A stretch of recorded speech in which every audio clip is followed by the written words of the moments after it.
नमस्कार, आप सुन रहे हैं ये पुस्तक बक ब्लू पर।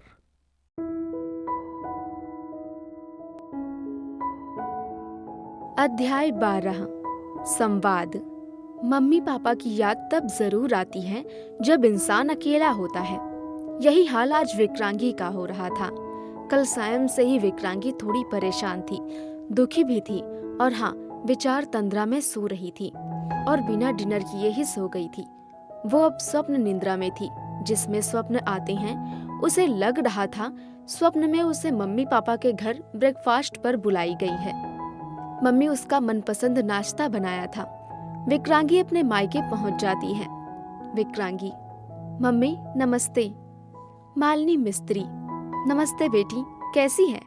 आज कुछ सुस्त दिखाई पड़ रही है। मधुसूदन मिस्त्री, विक्रांगी आजकल खोई खोई सी लग रही है, क्या बात है? तबीयत तो ठीक है? विक्रांगी, तबीयत तो ठीक है पापा, पर मन भारी हो रहा है। कल सायं से मन विचलित सा महसूस हो रहा है। मालिनी, फोन कर लेती हमें, यहाँ आ जाती बेटी, अकेली रह रही है ना, इसीलिए कभी कभी ऐसा महसूस करती है। विक्रांगी, मम्मी आप सही कह रही हैं। मालिनी मिस्त्री, पर बेटा ऐसा क्या हुआ कल जो इतना द्रवित हो गई? कोई खास वजह है? मम्मी पापा, कल मेरा तो डिवोर्स और बच्चों की कस्टडी वाला केस था, जो मैंने मम्मी आपके कहने पर लिया था। मालिनी, मोनिका मुरारी वाला, मेरी सहेली की बिटिया। मधुसूदन मिस्त्री, उस केस में ऐसा क्या था जो हमारी बेटी इतना डिस्टर्ब हो गई? विक्रांगी, पापा हिस्ट्री रिपीट हो गई, परंतु रिजल्ट अच्छा संभावित रहा।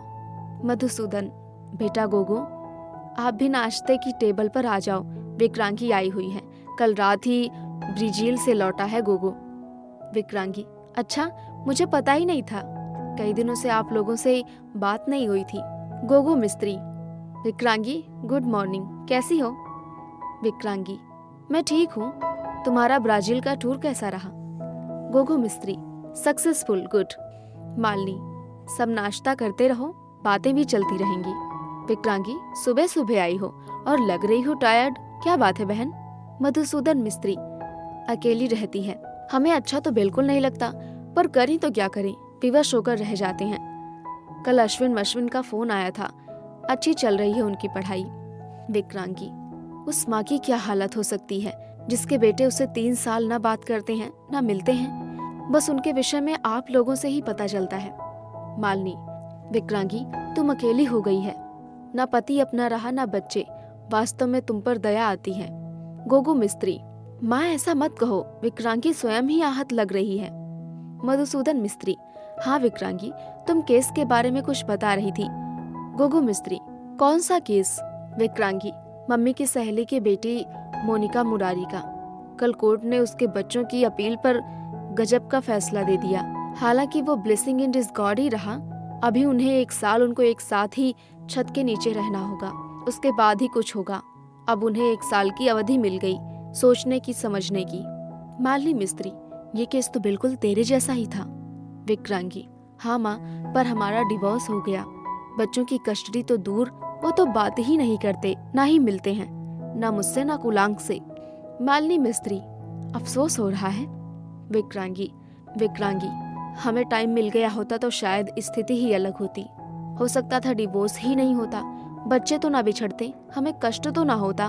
मम्मी, मैं बहुत दुखी और बेचैन हो उठती हूँ, पश्चाताप में जलती रहती हूँ, न मन को चैन है न मन का स्वीकार। मधुसूदन मिस्त्री, तब तो तूने किसी की सुनी? तुम पर तो ईगो, घमंड, अहंकार का साया छाया हुआ था। गोगो मिस्त्री, विक्रांगी व्यथित है, हमें देखकर अच्छा नहीं लग रहा, नाश्ता भी अनमने से लिया है। मालिनी मिस्त्री, मैं विक्रांगी की मनोदशा समझ सकती हूँ। विक्रांगी ये वार्तालाप चुपचाप सुन रही थी। उसने अपने पापा मधुसूदन एवं अपने भाई गोगो की ओर देखा, उसे वो लोग भी व्यथित ही लगे। जब उसने विक्रांगी ने अपनी मम्मी की ओर देखा तो पाया मम्मी की आंखें नम हैं, लग रहा था आंसू बह निकलेंगे। विक्रांगी नहीं बोली कुछ भी, बस ऊपर की ओर देखने लगी, कहीं उसके आंसू न बह निकले। विक्रांगी, मम्मी अब क्या हो सकता है, मैंने अपना घर स्वयं ही बिगाड़ा है। मधुसूदन मिस्त्री, पश्चाताप अगर होता है तो उसका प्रायश्चित भी किया जाता है, प्रायश्चित करना होता है।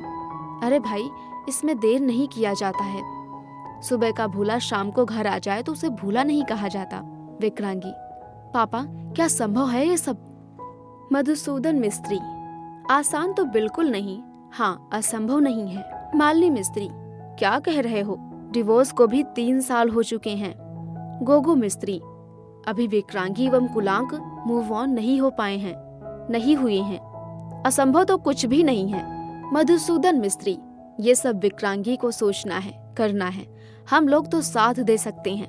गोगो मिस्त्री, पापा मम्मी, अगर विक्रांगी चाहेगी तो हम सबको उसका साथ देना ही होगा। कुलांक जीजू से मेरे रिश्ते में कोई अंतर नहीं आया है। जब मिलते हैं तो पहले की तरह ही मिलते हैं, बात करते हैं। मधुसूदन मिस्त्री, गोगो अगर विक्रांगी फैसला लेती है तो पहल भी उसे ही करनी पड़ेगी। कुलांक को मनाना होगा। अश्विन मश्विन तो चाहते ही यही हैं कि उनके मम्मी पापा साथ रहें जैसे वो पहले थे। अगर विक्रांगी कुलांक को पुनः मिलते हैं और पुनर्विवाह कर लेते हैं तो सब वैसा ही हो जाएगा जैसे अश्विन और मस्विन भी चाहते हैं। मालिनी मिस्त्री, आप लोग जैसा सोच रहे हैं वैसा तभी संभव है जब विक्रांगी सब जिद ईगो छोड़कर कुलांक से मिले और उन्हें मना ले। कुलांक तो डिवोर्स के फेवर में था ही नहीं। ये तो हमारी विक्रांगी के सामने कुलांक ने सरेंडर किया था सहमति से डिवोर्स का। विक्रांगी सब सुन रही थी, अब बोल कुछ नहीं रही थी। ये जरूर सोच रही थी कि क्या ऐसा हो सकता है, क्या ऐसा किया जा सकता है। उसे कुलांक के साथ बिताए वर्षों की तस्वीर उसके मस्तिष्क में घूम रही थी।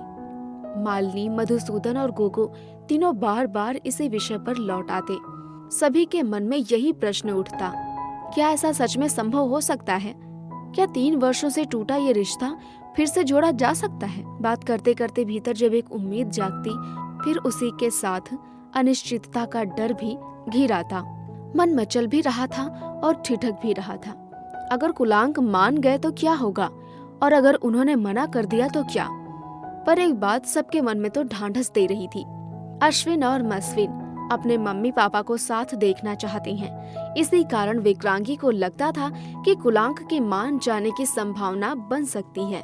विक्रांगी ने पापा से पूछा, पापा क्या ऐसा हो सकता है? लोग क्या कहेंगे?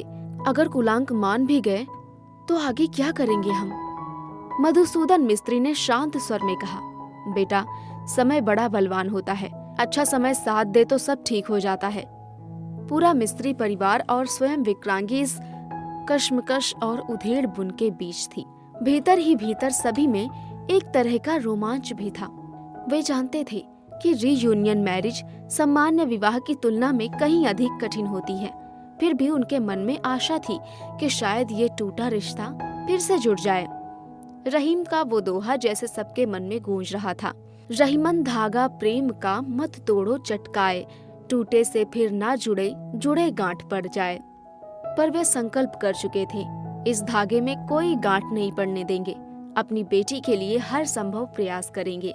आखिरकार सबने मिलकर ये निर्णय किया कि पहले अश्विन और मश्विन से बात की जाएगी, उसके बाद सही समय देखकर विक्रांगी कुलांक को बुलाकर आमने सामने बैठकर बात करेंगे और इन 3 वर्षों से टूटे रिश्ते को फिर से जीवित करने की कोशिश करेंगे। विक्रांगी अब मन से तैयार थी। उसने निश्चय कर लिया था कि पुरानी सारी कटुताओं को पीछे छोड़कर वो अपने पूर्व पति कुलांक के साथ ही अपना बिखरा घर फिर से बसाएगी और नया जीवन शुरू करेगी। कुलांक और विक्रांगी दोनों अच्छी तरह से समझ रहे थे कि उनका डिवोर्स किसी ठोस कारण से नहीं हुआ था, ना ही कोई अविश्वसनीय घटना, ना कोई अपूरणीय गलती। बस विक्रांगी का शक, उसका ईगो, उसकी जिद और मैं ही सही हूँ वाला आग्रह ही उनके रिश्ते पर भारी पड़ा था। 3 साल बीत चुके थे और इन 3 वर्षों में ना दोनों मिले थे ना बात हुई थी। लेकिन आज जब कुलांक ने मोनिका राघव मुरारी के केस में वो फैसला सुना जिसमें कोर्ट ने डिवोर्स और कस्टडी की कार्यवाही 1 वर्ष के लिए रोककर उन्हें साथ रहने का आदेश दिया था, तो उसके भीतर जैसे सब कुछ हिल गया। उसे लगा काश उनके मामले में भी ऐसा ही हो गया होता। वे दोनों तो वहीं के वहीं ठहरे हुए थे। मूव ऑन करने की बात तो दूर, सोचा तक नहीं था। कुलांक के मन में एक चाह बार बार सिर उठा रही थी। वो चाहता था कि विक्रांगी उसकी जिंदगी में फिर से आए। वो अब भी मन से उससे प्यार करता था और उसकी जगह किसी और को कभी नहीं दे सकता था। लेकिन उससे पहले एक और बड़ी बाधा थी अश्विन और मस्विन से बात करने की। 3 साल हो चुके थे। दोनों बेटों से कोई भी संवाद नहीं हुए। उनकी कुशल क्षेम उसे केवल अपने माता पिता रेवंत और वियागी से ही मिलती थी। उस शाम अस्पताल से लौटकर वो सीधे अपने मम्मी पापा के कमरे में गया। ना चाय ना कॉफी, उसका मन बिल्कुल भटका हुआ था। कमरे में पहुंचते ही उसने बिना भूमिका के कहा, कुलांक, मम्मी पापा, मुझे आप लोगों की राय चाहिए। रिवांगी और मुनमुन भी उस समय घर पर थी। उन्हें भी कुलांक ने वहीं बुला लिया। रिवांगी, भैया क्या बात है? मुनमुन, भैया आज कुछ खास लग रहा है। रेवंत खन्ना, कुलांक सलाह लेना चाहता है। हाँ बेटा बोलो, किस बारे में सलाह चाहिए? वियागी खन्ना, कुलांक का चेहरा ही बता रहा है, बात सीरियस है, नहीं तो वो सबको ऐसे नहीं बुलाता। रेवंत खन्ना, बोलो बेटा। कुलांक ने गहरी सांस ली। कुलांक, मम्मी, आपने और पापा ने मोनिका और राघव मुरारी के डिवोर्स और बच्चों की कस्टडी वाला केस सुना होगा। वियागी खन्ना, हाँ, मालिनी मिस्त्री जी ने बताया था, मैं अच्छा खासा जानती हूँ। रेवंत खन्ना, जानते हैं, पर उससे तुम्हारा क्या लेना देना? मुनमुन, भैया भाभी के केस जैसा ही तो है। रिवांगी, और कोर्ट ने उन्हें एक साल साथ रहने का आदेश दिया है। मुनमुन, अगर भैया भाभी के केस में भी ऐसा हो जाता तो नतीजा कितना अलग होता। रिवांगी, पर जो हो गया सो हो गया, अब इस केस की बात क्यों? मुनमुन, क्योंकि काश भैया भाभी को भी 1 साल का समय मिलता तो दुनिया बदल सकती थी। रेवंत खन्ना, मुझे लगता है इससे कुलांक का मन विचलित हुआ है। बोलो बेटा, क्या कहना चाहते हो? वियागी खन्ना, बेटा झिझकना मत, मन में जो हो कहो। रेवंत खन्ना, ये बचपन से ही झिझकता है, आदत है इसकी। कुलांक ने अंततः मन खोला। कुलांक, हमें अलग हुए लगभग 3 साल हो गए। अश्विन और मस्विन ना मुझसे मिलते हैं न विक्रांगी से। मैं उनका पापा हूँ, वो मेरे बेटे हैं, पर मन पर बोझ बढ़ता जा रहा है। वियागी खन्ना, यह स्वाभाविक है। रिवांगी, बिल्कुल सही। कुलांक, मम्मी, मेरा मन बहुत विचलित है। मैं अपने बच्चे वापस चाहता हूँ। डिवोर्स लेना विक्रांगी की जिद थी, मैं तो कभी चाहता ही नहीं था। रिवांगी, हाँ भैया, हम सब जानते हैं, तुम कतई दोषी नहीं थे। वियागी खन्ना, तुझे तो बेटा भुक्तभोगी बना दिया। विक्रांगी वैसी नहीं थी, पर ऐसा हुआ और अब भुगतना पड़ रहा है। मालिनी जी कह रही थी आजकल विक्रांगी को बहुत पश्चाताप है। रेवंत खन्ना, फिर उसने डिवोर्स लिया क्यों? तब तो उसने तुम्हारी जीने की राह मुश्किल कर दी थी। रिवांगी, अगर भाभी को सच में पछतावा है तो वो आकर बात क्यों नहीं करती? अभी भी सब ठीक किया जा सकता है। अगर वो पहल करें, भैया तो मान ही लेंगे। मुनमुन, मतलब रीयूनियन की गुंजाइश है, डिवोर्स को दोबारा रिश्ते में बदला जा सकता है। कुलांक, पर भाभी से पहल की उम्मीद कम है। जब भी वो गलती मानती है, खुद से कदम नहीं उठाती, बस सामने वाले की हाँ पर हाँ भर देती है। वियागी खन्ना, हमारे कुलांक ने उसे इतना प्यार दिया कि उसकी हर गलती उसे सही लगने लगी। रेवंत खन्ना, पति पत्नी में कैसे जिद? अगर कुलांक पहल कर दे तो मुझे कोई बुराई नहीं दिखती। वियागी, भैया आप तो सलाह चाहते थे, पापा ने तो सलाह दे दी है। वियागी, हाँ बेटा, अब बता क्या बात थी असल में? मुनमुन हंसकर, मम्मी अब भी नहीं समझी? वियागी, मैं इतनी तेज नहीं हूँ जितना तुम लोग हो। वियागी, मालिनी मिस्त्री कह रही थी कि शायद इस बार विक्रांगी कुलांक से खुद बात करने का सोच रही हैं, बस साहस नहीं जुटा पा रही। रिवांगी, और भैया भी रीयूनियन चाहते हैं, ये तो साफ है। वियागी, ठीक है कुलांक, तुम अपने मन को तैयार कर लो, शायद पहल तुझे ही करनी पड़े। कुलांक, अच्छा मम्मी।